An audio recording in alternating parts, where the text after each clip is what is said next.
오늘의 정치권 이슈 짚어보겠습니다. 정미경 전 국민의힘 최고위원, 신경민 전 민주당 의원 두 분과 함께합니다. 어서 오십시오. 네, 안녕하세요. 네, 저희가 국회에서 전해드린 것처럼 이상민 행정안전부 장관의 탄핵소추안이 어제 국회를 통과했고요. 직무가 곧바로 정지가 됐습니다. 정치권 오늘도 공방을 이어갔습니다. 준비된 영상 보고 대담 시작하겠습니다.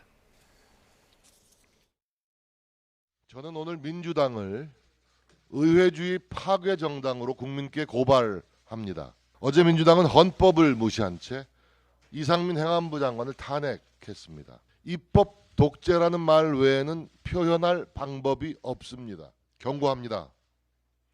민주당의 대선 불복과 헌정 질서 파괴는 날이 시퍼런 부메랑이 되어 내년 총선에서 민주당을 직격하게 될 것입니다.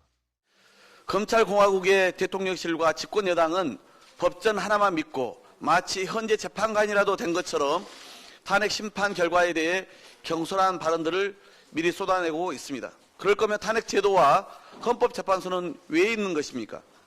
이는 국민을 갈라치기 위한 저열한 정치 행태입니다. 국민을 찬반의 극강구도로 만들어 여론을 호도하고 3사의 책임을 면하기 위한 나쁜 정치입니다.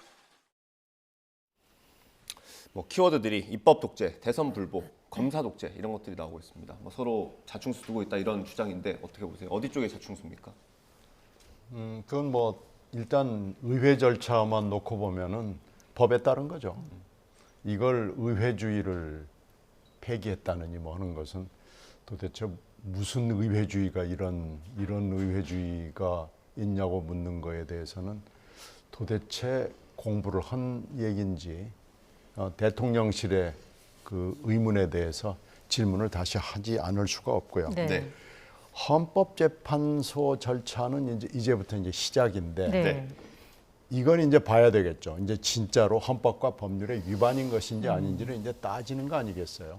근데 지금 의회에서 있었던 절차에는 아무 문제가 없습니다. 예. 이게 뭐가 잘못됐다는 것인지 뭘 지적하는 건지 도대체 일반 사회 공부를 한 건지 잘 모르겠어요. 이건 도대체 상식에 어긋나는 얘기를 하는 거고요. 다만 해임 건의안에 대해서 만약에 대통령실이 대응을 했더라면, 그리고 대개 지금까지의 해임 건의안에 대해서는 건의라고는 하지만 그 건의를 넘어서서 국회가 얘기하는 거기 때문에 굉장히 심각하게 받아들였거든요. 예. 그래서 역대에 보면은 해임 건의안이 통과가 되면은 대개 본인이 그만뒀습니다. 아니면은 대통령이 뒤로 얘기해서 그만두는 게 좋겠다라고 얘기를 해서 정말로 의회를 존중하는 그런 모습을 보여왔거든요.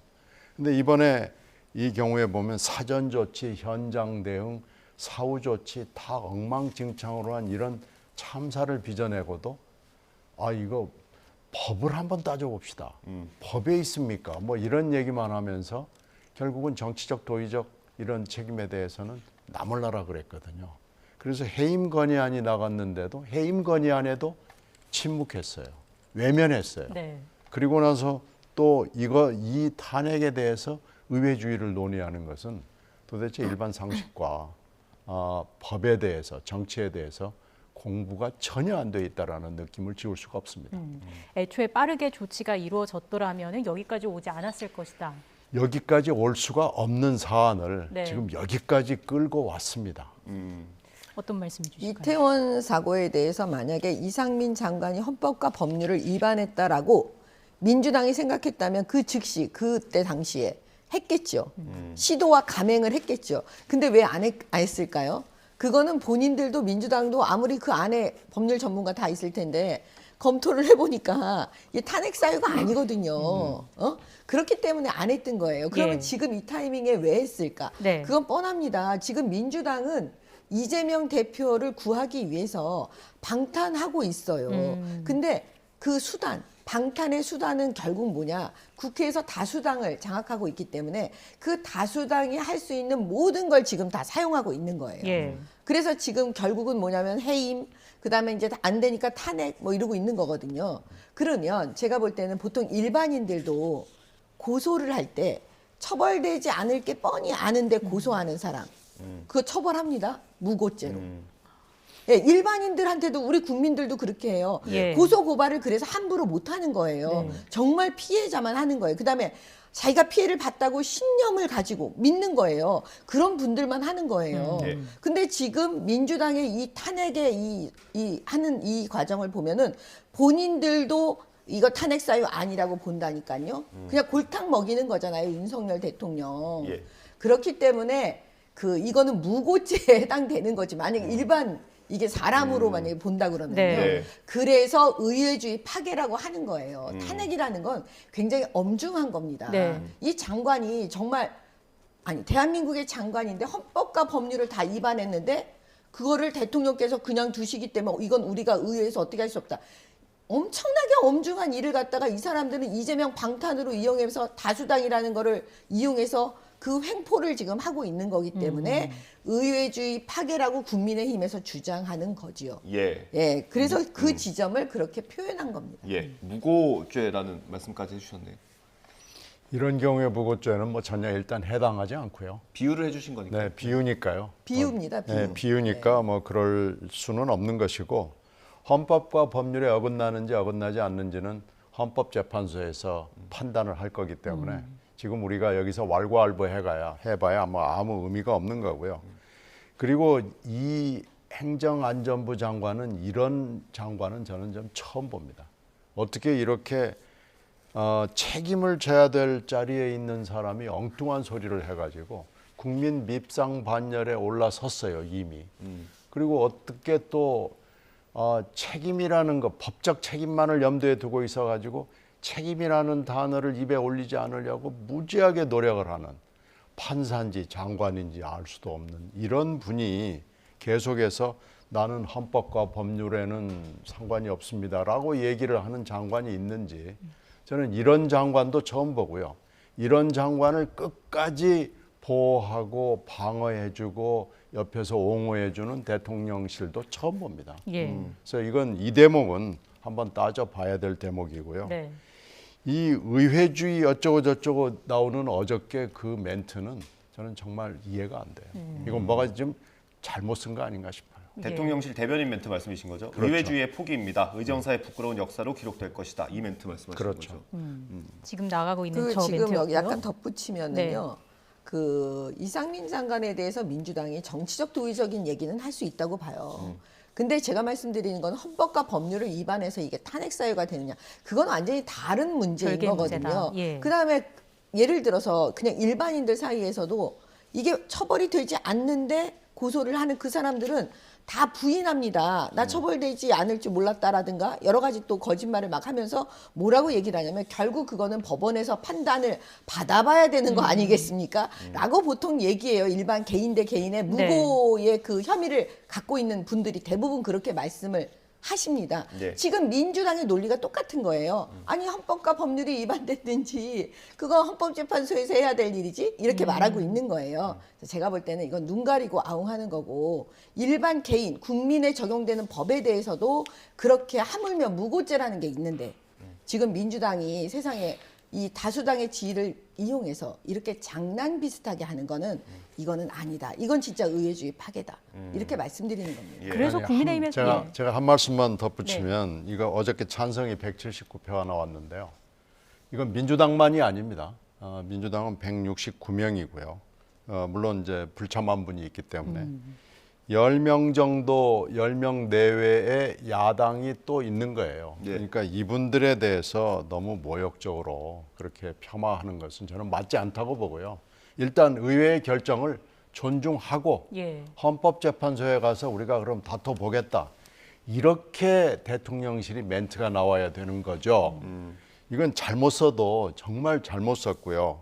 그리고 이 이상민 장관의 지금까지 100일이 넘는 동안에 한 여러 가지의 소위를 보면 이건 정말 책임을 져야 되는 뭐 법적 책임 그래 본인이 자꾸 아니라고 그러니까 정치적 도의적 책임을 져야 되는 장관으로서 이렇게 해서는 안 된다는 것만 계속해서 100일 동안 보여줬습니다. 심지어는 유족들하고 눈도 잘 마주치지 않으려고 하고 사과할 용의가 있냐고 그러니까 일어서서 어쩔 수 없이 그냥 마지못해 하는 이런 장관은요. 정말 처음 보는 장관이고 이런 장관이야말로 그렇게 법을 좋아하니까 한번 헌법재판소 가서 따져봐야 될 필요가 있습니다. 예. 일단 앞서 뭐 정 의원님께서 헌법 법률에 위배되는지는 또 다른 문제다 이런 말씀해 주셨는데 그래서 결국 국민의힘에서는 민주당의 역풍이 불 것이다 이렇게도 보시는 것 같더라고요. 그렇죠. 왜냐하면 이게 지금 탄핵 소추를 한다는 게 그걸로 끝나는 게 아니에요. 헌법재판소 결정 날 때까지 기다려야지 그게 문제가 아니라요. 장관의 직무가 정지돼 버려요. 네. 네. 그러면 지금 행안부에서 해야 될 일이 지금 엄청나게 많잖아요. 그러면 당연히 그건 국정 공백이 되는 거예요. 그러니까 국정 공백이 되면 그 피해는 윤석열 정부만 있겠습니까? 대한민국 국민한테 어떤 영향이 지금 갈지를 전혀 민주당은 생각 안 하는 거예요. 민주당 국회의원들. 이재명 대표 그거 아랑곳하지 않는 거예요. 국정이. 공백이 오든 말든 국민들한테 어떤 피해가 가든 말든 신경 안 쓰고 우리는 오로지 이재명 방탄을 위해서 기분 나쁘니까 탄핵 소추하겠다. 이런 거밖에 안 되잖아요. 예. 그래서 이거는 국민들께서 요즘은 수준이 높으시기 때문에 저는 그거 다 지켜보고 계시다. 이렇게 말씀드립니다. 예. 민주당을 포함한 야3당이 탄핵 소추안을 통과시키긴 했지만 지금 소추위원은 여당의 법사위원장 김도우 법사위원장 아니겠습니까? 그렇죠. 이게 지금 법률이 예정하지 못한 거기 때문에 이 부분을 어떻게 해야 될지는 지금 앞으로 법사위나 국회나 각 정당이 논의를 해서 해야 되는데요. 일단 어저께 법사위원장의 얘기는 그 검사로서의 역할이죠. 네. 소추위원으로서의 역할을 하겠다는 거예요.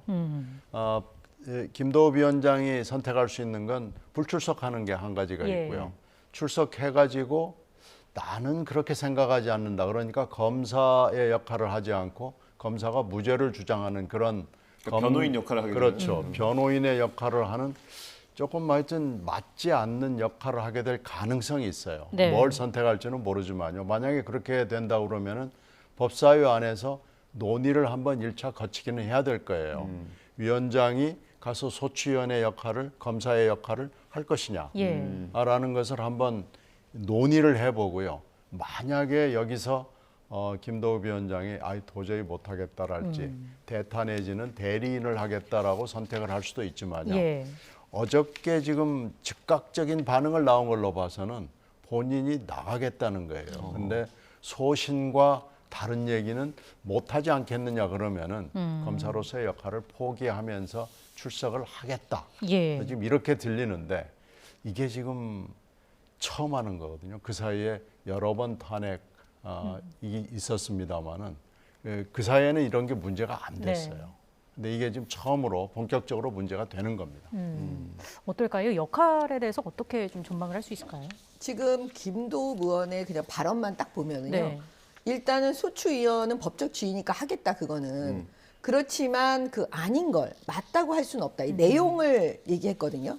그러면 결과적으로는 그 본인의 입장을 얘기할 것 같습니다. 그러니까 소추위원으로서의 그거는 내가 하지만 네. 사실 나는 여기에 동의하지 않기 때문에 그러면서 본인의 그 이야기를 헌법재판소에서 하지 않을까. 그냥 그런 생각이 얼핏 듭니다. 모르죠. 왜냐하면 그 내부적으로 이제 어떤 조정을 해서 어떻게 할지는 모르겠지만 예. 일단 드는 생각은 그렇습니다. 예, 이게 형사 재판과 비슷하게 된다고 하더라고요. 똑같진 않고 비슷하게 네, 되는데. 거의 비슷합니다. 예, 그러면 이제 검사 쪽에서는 어쨌든 우리의 주장을 입증하기 위해서 증인도 부르고 뭐 증거도 내고 해야 될 거 아닙니까? 적극적인 역할을 해야 되는데 가능하겠습니까? 이게 좀 그러니까 실제로 아마 해봐야 될 거예요. 이게 지금 처음 하는 거거든요. 그러니까 박근혜 대통령 탄핵 그리고 노무현 대통령 탄핵 때는 이런 문제가 생길 뻔했는데 박근혜 대통령 탄핵 때 같은 당의 권성동 법사위원장이 매우 열심히 검사로서의 역할을 했거든요. 예. 그래서 문제가 안 생겼습니다. 그리고 노무현 대통령 탄핵 때는 김기춘 법사위원장이 했기 때문에 상대당이어서 문제가 안 생겼고 부장판 사건에서도 상대당이었기 때문에 문제가 안 됐거든요. 근데 이게 지금 같은 당이면서도 또 입장까지 전혀 다르기 때문에 지금 법이 예정하지 못했던 상황이 벌어진 겁니다. 예. 만약에 이게 대리인단을 세운다고 하면은 뭐 그 이후에 절차나 뭐 이런 것들은 법적으로 규정이 돼 있는 건가요? 지금 아마 제가 볼 때는 규정 안 돼 있고요. 그 민주당은 어떻게 보면 상식과 법 이런 거를 안 지키는 분들인 것 같아요. 예를 들어서 조국 전 장관 사실 사회 지도층이죠. 서울대학교 교수, 그 다음에 그 장관을 하려고 했던 분, 장관을 했죠 참. 그러면 이런 분이요 나와가지고 지금 재판에서 다 결과가 나와서 징역 2년이 선고가 됐는데도 본인 잘못하지 않았대잖아요. 그러니까 이런 분의 정서를 딱 보면 제가 볼 때는 지금 민주당이 하는 거 처음 있는 일이죠. 처음 있는 일. 이게 예. 왜 처음 있는 일이냐. 그전에는 상상을 못했죠. 왜냐하면 법과 상식을 늘 지키는 사람들 머릿속에서는 이런 일을 감행하지 못해요. 이 이상민 장관에 대한 탄핵소추 이런 거를 안 맞으니까. 예. 근데 이런 걸 민주당이 막 감행해놓고 이 모든 걸 지금 다 처음 해야 되는 상황이 돼버리는 거예요. 그러니까 저도 지금 지켜봐야 될 것 같습니다. 예. 예, 이게 어쨌든 헌법재판소 입장에서도 마냥 끌 수만은 없는 상황이지 않겠습니까? 부처 장관이기 때문에. 그렇죠. 근데 이게 3월과 4월에 또 그 재판관 2명의 임기가 다 된다고 두 하더라고요. 분의 임기가 다 됐고 지금 정 의원 말씀에 대해서 한마디만 얘기를 하면 이건 법이 상황을 예정하지 못했던 거지 무슨 뭐 민주당이 무리라고 그런 건 절대 아니고요. 헌법재판소 구성은 어차피 지금 두 분을 갈아 끼워 넣어야 되는데 7명을 가지고 심리를 할 수는 있습니다만은 네. 지금 헌법재판소의 이 막중한 임무를 따지고 보면 네. 아마 틀림없이 다 2명에 대해서 충원을 끝난 뒤에 하는 것을 원칙으로 할 것 같아요. 물론 할 수는 있습니다. 법률적으로. 예. 네. 근데 뭐 하겠죠. 그러면은 180일이라는 규정이 있습니다만 이것은 훈시 규정이기 때문에 180일을 꼭 지켜야 될 필요는 없습니다. 강제 네. 규정은 네, 아니고. 네. 이게 강제 규정은 아닙니다. 더 이르게 할 수도 있고 더 늦게 할 수도 있고 그것 때문에 뭐 헌법재판소 결정이 틀렸다, 뭐 무효다, 뭐 효력을 다투고 그런 일은 전혀 없으니까요. 네. 예. 그러니까 일단은 헌재 구성을 헌법재판소 입장에서는 완성한 뒤에 왜 그러냐면 6명의 재판관이 찬성을 해야 되기 때문에 7명을 가지고 하면은 이게 충분히 심리가 안 될 수 있다. 의견 표명이 충분히 모아지지 않을 수 있다라고 판단을 할 수 있기 때문에 아마 틀림없이 구성을 완성을 하고 싶다. 뭐 이런 의견을 피력할 가능성이 저는 높다고 봅니다. 그렇게 따지면 재판 개시가 매우 이건 물론 재판은 아니지만 심리 개시가 늦어지는 거죠. 예. 그러면 결정을 물론 빨리빨리 해서 결정 그 심리를 빨리 할 수는 물론 있습니다만은 180일까지 안 갈 수도 물론 있고요. 지난번에 탄핵을 경우를 보면은 빨리 심리를 진행을 했어요. 그래서 결정을 빨리 내리는 쪽으로 가더라고요. 예. 탄핵이 엄중함에 이런 걸 비추어 봤을 때 180일까지 안 갈 수도 있고요. 다만 문제는 구성이 빨리 되느냐죠. 근데 이제 틀림없이 대통령실이 굉장히 보수적인 재판관 후보를 내놓을 거예요. 그러면 그게 또 그거- 얼마나 국회에서 예. 시끄럽겠습니까? 이게 지금 두 분이 제가 알기로는 김명수 대법원장의 몫이라고 알고 있는데 근데 이제 또 그게 하여튼 네. 뭐 말씀드릴 수 없는 여러 가지 내부적인 그 알겠습니다. 인선 절차가 있기 때문에 잘 모르겠습니다. 네. 근데 어쨌든 또 새로 임명을 하려면 인사청문회도 거쳐야 하니까요. 그러니까 만약에 이제 그게 여야가 다 받아들일 수 있는 후보가 된다면은 인사청문회가 바로바로 진행되겠지만 그렇게 안 될 수 있거든요. 그럼 또 길어질 수 있겠네요. 그러면 뭐 모릅니다. 이게 마냥 길어질 수도 있는 거고요. 빨리 나올 수 있을 것 같고 사실 저는 이게 장관이기 때문에 부처의 장관이기 때문에 헌법재판소가 좀 최대한 빨리 판단을 내릴 수도 있겠다는 생각했던 게 이전에 대통령의 경우에는 뭐 60일, 70일 뭐 이 정도 만에 판단을 내렸더라고요. 전망 어떻게 하세요?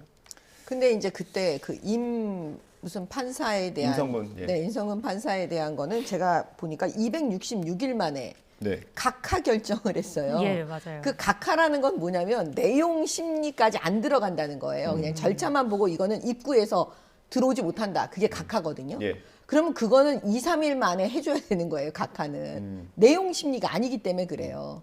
그런데도 그거를 266일 만에 이렇게 했잖아요. 그러니까 이 헌법재판소는 이런 부분에 대해서 국민들로부터 사실 어떻게 지탄을 받을 수 있는 부분이 있는 거죠.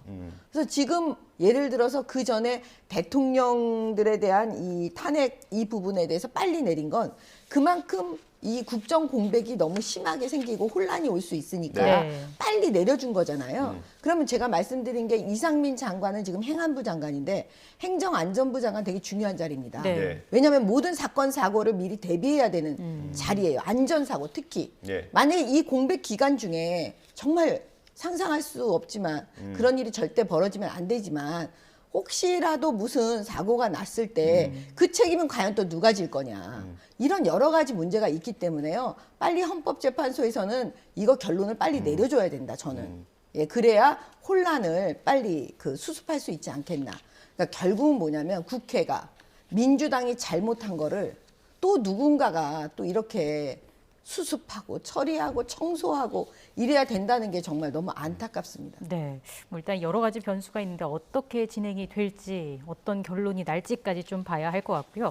이런 가운데 민주당이 윤 대통령에 대해서 고발을 검토하고 있다는 소식이 전해졌습니다. 전당대회에 개입하고 있다라는 이유였는데 2018년에 박근혜 전 대통령의 공천 개입 유죄 취지와 좀 유사하다고 보고 있는 것 같아요. 글쎄요, 이제 공천하고 물론 이 전당대회에서 대표하고는 이제 격은 좀 다르죠. 네. 그러나 정당법과 헌법이 상정하고 있는 어떤 민주주의에 대한, 특히 정당 정치에 대한 이상과 본질을 따지고 보면 비슷할 수도 있지 않나라는 그런 의견이 있는 거예요. 그래서 헌법과 정당법 그 규정을 문면으로만 봤을 때는 이게 좀 이번에 좀 너무 심한 거 아니냐라는 것을 느낄 수가 있어요. 쭉 보면은 유승민 이분은 뭐 거의 고층에서 밀어가지고 중상을 입은 경우에 해당하고, 이준석 전 대표의 경우는 입만 남기고 매장을 한 경우에 해당하고, 예. 나경원 집단 린치하고 지금 안철수 후보도 집단 린치 중이잖아요. 천하람도 어떻게 될지 모르겠다는 우려들이 굉장히 많습니다. 그래서 이건 어떤 경우에는 나경원, 안철수 두 후보의 경우에는 대통령이 직접 나서서 집단 린치에 가담을 한 경우에 해당하거든요. 그리고 이준석 전 대표의 경우에는 약간 의심은 가지만 대통령실이 관여한 것 같다는 느낌만 지금 있는 거죠. 그래서 이렇게 보면은 국민의힘 전당대회라는 것이 어떻게 여기까지 이렇게 될 수가 있는 것이냐라는 얘기를 온 국민들이 다 지금 하게 돼 있기 때문에 네. 한번 법률 검토를 해볼 필요는 있다. 그래서 법률 검토 결과 여러분들에게 물어보고 한번 이건 법률 검토를 마친 뒤에 법원의 판단을 한번 받아볼 필요가 있다 그러면은 고발할 수 있는 겁니다. 이 어쨌든 대통령은 임기 중에는 내란이나 외환 범죄가 아니면 소추받지는 않잖아요. 민주당의 대응 어떻게 생각하세요? 민주당은 지금 계속 윤석열 대통령 공격하게 혈안이 되어 있기 때문에 저는 이것도 그 중에 하나인 거예요. 왜냐하면 민주당 스스로 너무 잘 알고 있습니다.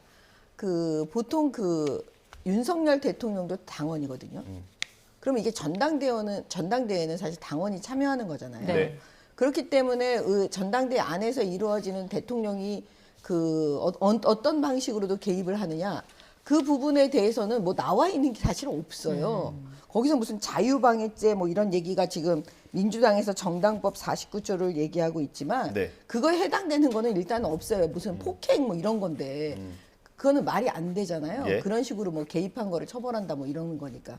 그래서 제가 볼 때는 이거는 그냥 민주당의 또 정치 공세, 이재명 방탄. 지금 이재명 대표가 지금 코너에 몰려 있지 않습니까? 그 쌍방울 김성태 전 회장이 지금 진술을 계속 네. 얘기하고 있기 때문에 예. 그러니까 그거에 대해서 어떤 방식으로든 계속 윤석열 대통령 공격하는 건데요. 그냥 당원이기 때문에 이거는 뭐 공무원의 정치적 중립 이거하고도 완전히 좀 다른 문제이기 때문에요.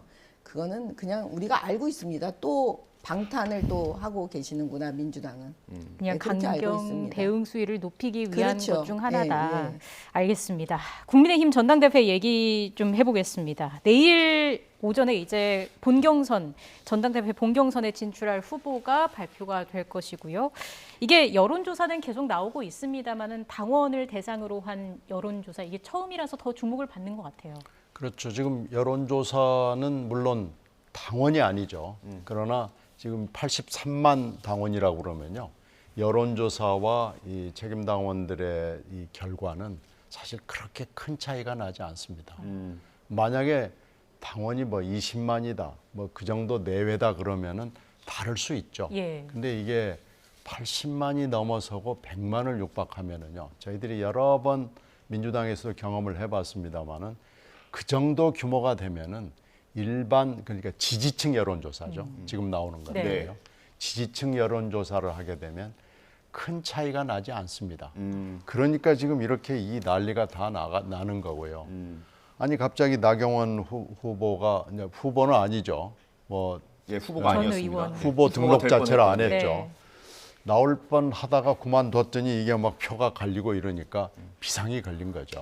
그러니까 비상이 걸리니까 지금 이런 사단이 일어나고 안철수 후보에 대해서 여러 가지 집단 린치가 지금 현재 진행 중이고 천하람도 위험하다는 경고 사인이 나오는 거고 지금 그런 거거든요. 네. 예. 그러니까 이렇게 따지면은 지금 현재 여론조사가 물론 들쭉날쭉 하는데 여론조사를 복수로 놓고 그 흐름을 이렇게 보면은 아직도 안 후보가 우위에 있는 건 맞아요. 근데 이건 이제 근본적으로 김기현 후보의 경쟁력이 없는 겁니다. 이렇게 온 세계의 삼척동자가 다 알 정도로 윤 대통령이 밀어주는데도 안 뜨는 건요. 김 후보 자체에 경쟁력이 없고 비호감이 많고 지금 이런 문제가 있는 거예요. 그러니까 저는 윤심이 후보를 잘못 골랐다 그렇게 생각합니다. 알겠습니다. 그 그래픽을 지역별 현황을 한번 띄워주시겠습니까? 이게 오늘 아침 당에서 발표한 내용이에요. 이제 유권자들이 어느 지역에 분포가 돼 있는지를 보여주는 건데 일단 최고위원께서 설명을 좀 해주시면 좋을 것 같아요. 수도권이 좀 많이 늘었더라고요. 네, 수도권하고 지금 영남의 비율이 거의 비슷하거든요. 네. 그러면 이제 전통적으로 이제 우리는 영남에 그 집중적인 그 당원들이 굉장히 많이 예. 계시기 때문에요. 제가 볼 땐 투표율인 것 같아요. 음. 일단은 수도권이 늘긴 늘었는데 과연 투표율도 같이 늘 것이냐. 아, 예, 근데 투표율은 수도권이 그 영남에 비해서 좀 예. 떨어지지 않을까. 약간 그런 분석이고요. 예. 그다음에 그 천하람 후보가 나와서 오히려 김기현 후보에게 훨씬 유리한 국면이 된 것 같이 보여져요. 어떤 아, 부분에서? 왜냐하면 이건 그냥 여론조사만 분석을 좀 해보면 예. 그렇습니다. 왜 그러냐면은 천하람 후보가 그 갖고 있는 그 표는 대부분 안철수 대표에게 천하람 후보가 나오지 않았으면 안철수 대표한테 후보에게 갈 표들이거든요. 그러면서 그거를 안철수 후보 표를 천하람 후보가 가져오는 거죠. 그런데 만약에 이제 이게 결선 투표를 가져가게 되거나 지금 현재도 마찬가지지만 안철수 후보에게 불리하지 김기현 후보에게 불리하지 않거든요. 네. 결선으로 가도 결선으로 가도 그 천하람 후보를 그 지지했던 예. 1차에서 지지했던 그런 분들이 그 아마 그 안철수 후보나 김기현 후보의 표를 하지 않고 아예 투표를 안 할 수 투표 있다. 포기할 가능성이 되게 높아 보이지 않나. 아. 예, 그런 생각이 듭니다. 아까 그 지도 다시 한번 보여주세요. 이거 숫자를 좀 설명을 해주는 게 좋을 것 같아서 오늘 아침 당에서 발표한 내용입니다. 서울이 14.79고요. 경기도가 18.71, 인천이 4.29 해서 수도권이 37.79%입니다. 그리고 대구, 경북 합쳐서 21.03 그리고 부산, 울산, 경남이 18.64 이렇게 나왔습니다. 서울이랑 경기도가 굉장히 많더라고요. 서울과 경북은 비슷하고요. 14%대로 비슷하고요. 어떻게 보셨어요, 의원님? 글쎄 이게 지금 국힘당으로서는 깜짝 놀랄 분포도를 보인 거예요. 수도권이 이렇게 많아지고 TK 지역보다도 뭐 훨씬 높잖아요. 근데 뭐 이건 사실은 깜짝 놀랄 일이긴 한데 아직까지는 잘 모릅니다. 투표율이 결정적이거든요. 네. 근데 민주당 경우에는 호남 투표율이 굉장히 높거든요. 마찬가지로 TK와 PK 지역의 투표율이 국힘당에서 굉장히 높을 것이기 네. 때문에 수도권이 지금 38%에 육박을 하는데 이분들이 얼마나 나와줄까? 천하람 효과가 있을까? 아니면 지금 막 집단 린치 이 효과 이걸 보고 집단 린치에 분개한 그런 투표자들이 나올 것인가? 네. 거기에 아마 몇 가지 변수가 있기 때문에 투표율까지 같이 맞춰보고 나서 얘기하는 것이 훨씬 더 정확할 거고요. 이것만 가지고는 반쪽 분석밖에는 나올 수가 없습니다. 기본적으로 투표율이 가장 중요할 것 같고 이준석 전 대표 요즘 방송도 많이 나오고 메시지를 많이 내고 있잖아요. 뭐 이제 그런 걸 노리는 거죠. 그래서 이준석 효과, 천하람 효과 뭐 이런 것들 그리고 지금 집단 린치 효과도 분명히 작동할 겁니다. 내일 아침에 이제 여론조사 당원들을 대상으로 한 여론조사 결과가 나오는 거지 않습니까? 이게 순서, 그러니까 등수는 안 나온다고 하는데 그래도 좀 이게 비공식적으로 나오긴 하겠죠. 저희도 여러 번 경험이 있고 국힘당도 여러 번 경험이 있는데 뭐가 하나가 진짜가 나올 거예요. 그러면 그걸 물타기하는 또 세컨드 버전 또 제3차 버전 어떤 경우에는 5차 버전까지 나와가지고 5차까지 나옵니까? 물타기를 해서 진짜 버전이 뭔지를 모르게 서로 각 캠프에서 공작을 합니다. 예. 그래서 실제로 진짜 버전을 찾아내기 숨바꼭질 비슷한 걸 하는 경우를 제가 여러 번 봤습니다. 예, 그러면 언론사도 그렇고 이 유권자들도 그렇고 이걸 믿어야 됩니까? 아니면 아예 믿지 말아야 됩니까? 어떻게 해야 될까요? 글쎄요. 제가 볼 때는 이제 그거 보고 예. 각 그 이제 지지하시는 분들이 그냥 알아서 그거는 뭐 판단하시지 않을까. 예. 아니 그 당원들 진짜 수준이 되게 높으시다니까요. 네. 예. 어쨌든 뭐 순위나 득표율은 나오지 않고 내일 오전 10시에는 누가 본 경선에 진출하느냐 요 정도까지만 알 수 있을 겁니다. 내일 또 그 결과 가지고 이 시간에 분석을 또 해보겠습니다. 예. 주제 넘어가기 전에 하나만 더 여쭤볼까요? 신경민 의원님께 제가 꼭 여쭤보고 싶어가지고 만약에 이건 가정입니다. 천하람 후보가 예비 경선에서 떨어지면 그걸로 우리가 당심을 좀 가늠해 볼 수 있을까요? 그렇죠. 그렇게 되면 이준석 전 대표에게 비보에 해당하고 앞으로 전당대회 이후의 전망도 많이 갈라지게 되거든요. 예. 근데 그럴 가능성은 저는 거의 낮다고 봅니다. 낮더라도 만약에 그렇게 된다고 가정을 한다면 두 후보, 그러니까 김기현, 안철수 두 후보 중에 어느 쪽에 더 유리하다고 보십니까? 결선을 가게 되면은 저는 안철수 후보에게 더 유리하다고 봐요. 그런데 이제 결선을 안 가고 껑충 50%로 김기현 후보가 돼버리면 그건 뭐 더 이상 얘기할 게 없는 거죠. 알겠습니다. 뭐 내일 결과를 보고 다시 한번 토론을 해보도록 하고요. 주제를 짧지만 좀 다뤄보도록 하겠습니다. 어제 곽상도 전 의원에 대한 1심 선고 결과가 나왔습니다. 언론에서 가장 많이 다뤘던 50억 클럽에 대해서는 무죄가 선고가 됐습니다. 법조인으로서 판결 어떻게 보셨어요? 이건 법조인으로서만 예. 말씀을 드리겠습니다. 조금 이거는 그 검찰에서 왜 공소장 변경을 하지 않았을까라는 생각이 일단 퍼뜩 드는 거예요. 예. 왜냐하면 제3자 보통의 경우였다면 제3자 뇌물로 뭐 예비적으로라도 기소 했을 텐데 예. 그 왜 그런 일이 벌어지지 않았을까 이런 생각이 들고 그러면 항소심에서 다툴 때 검찰에서 이대로 있지는 않을 것 같아요. 예. 그러니까 분명히 제3자 뇌물 이렇게 구성해서 다시 공소장 변경을 해서 그거를 심리를 받아보지 않을까. 예, 그게 그냥 법조인으로서 예. 드는 생각입니다. 전략적으로 좀 판단을 잘못한 것 같다는 말씀이신 것 같고 어떻게 보셨어요? 공소장 변경을 재판부가 요청할 수도 있죠. 그런데 하여튼 일단은 부실 수사, 부실 기소였던 것이 분명하고요. 예. 이렇게 되면은 50억 클럽 수사를 하지 말란 얘기 아니겠습니까? 그리고 국민의 법 감정과 상식에서 매우 떨어지는 판결을 내리게 된 것을 재판부가 너무나 잘 알면서도 재판부가 아무 조치를 취하지 않았잖아요. 이건 재판부도 뭔지는 모르지만 숨어 있는 의도가 있다라고밖에 상상을 하지 않을 수가 없어요. 예. 이 재판부가 아마 한 이유가 있을 겁니다. 뭐 대가성이 없어서 안 된다느니 뭐 경제 공동체라는 개념이 아니라는 거 아니에요. 살림이 전혀 다르다는 거 아니에요. 예, 부자지만 이런 상식에 맞지 않는 판결을 내리고 저는 어저께 재판부가 발 뻗고 잠을 잘 수가 없었을 거예요. 이건 2심까지 유지될 수 없는 판결을 내렸고요. 이건 국민 모두로부터 지탄을 받을 수밖에 없는 거고요.